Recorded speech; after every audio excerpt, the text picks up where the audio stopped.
আবারও বৃষ্টির খবর। নিম্নচাপের প্রভাবে রাজধানীতেও গুড়ি গুড়ি বৃষ্টি ও দমকা হাওয়া বইছে। এই মুহূর্তে আগারগাঁও এলাকায় আছেন রিপোর্টার রাশেদ বাপ্পি। সরাসরি চলে যাচ্ছি তার কাছে।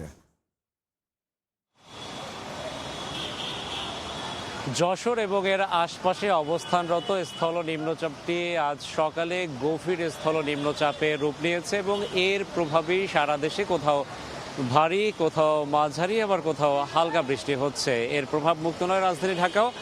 আমরা দেখছি সকাল থেকেই বৃষ্টি হচ্ছে। ঠিক এই মুহূর্তে বৃষ্টির পরিমাণ কম, তবে বলা যাচ্ছে না কখনো বৃষ্টি একদমই নাই হয়ে যাচ্ছে, আবার কখনো হঠাৎ করেই বৃষ্টি শুরু হচ্ছে।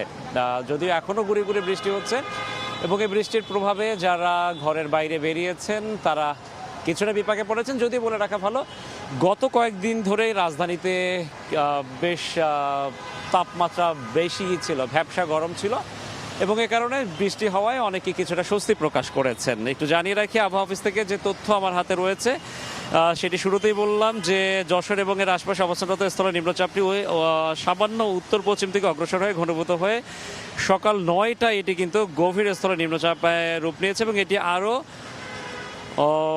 উত্তর পশ্চিম দিকে অগ্রসর হতে পারে এমনটি আশঙ্কা করা হচ্ছে। পাশাপাশি এর প্রভাবে উত্তর বঙ্গোপসাগর এবং বাংলাদেশের উপকূল এলাকায় গভীর সঞ্চালনশীল মেঘমালা সৃষ্টি অব্যাহত রয়েছে এবং চট্টগ্রাম, কক্সবাজার, মোংলা ও পায়রা সমুদ্র বন্দরকে 3 নম্বর স্থানীয় সতর্ক সংকেত দেখাতে বলা হয়েছে। পাশাপাশি উত্তর বঙ্গোপসাগরে অবস্থানরত মাছ ধরা নৌকা এবং ট্রলার সমূহকে পরবর্তী নির্দেশ না দেওয়া পর্যন্ত নিরাপদ স্থানে বা আশ্রয়ে যেতে বলা হয়েছে। পাশাপাশি একটু বলে রাখা ভালো, এই বৃষ্টিপাতের কারণে বা নিম্নচাপের কারণে গত 24 ঘন্টায় সবথেকে বেশি বৃষ্টিপাত হয়েছে কক্সবাজারে 225 মিলিমিটার এবং তার আগের দিন কক্সবাজারে বৃষ্টিপাত হয়েছিল 378 মিলিমিটার।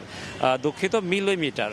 আবারও বলে নেই, গত 24 ঘন্টায় 225 মিলিমিটার এবং এর আগের দিন ছিল 378। এবং যেটি ধারণা করা হচ্ছে যে আগামীকালও বৃষ্টি অব্যাহত থাকবে, তবে আগামী পরশু থেকে পরিস্থিতি অনেকটা স্বাভাবিক হয়ে যাবে এবং আমাদের প্রশ্ন ছিল এর প্রভাবে দেশের বিভিন্ন জেলায় যে ভারী বৃষ্টি হচ্ছে এর প্রভাবে বন্যার সম্ভাবনা আশঙ্কা রয়েছে কিনা। সেক্ষেত্রে আবহাওয়া অফিস বলছে যেহেতু বৃষ্টি আগামী পরশু দিনের মধ্যে থেমে যাবে, সেক্ষেত্রে খুব বড় কোনো আশঙ্কা এই মুহূর্তে বন্যার নেই।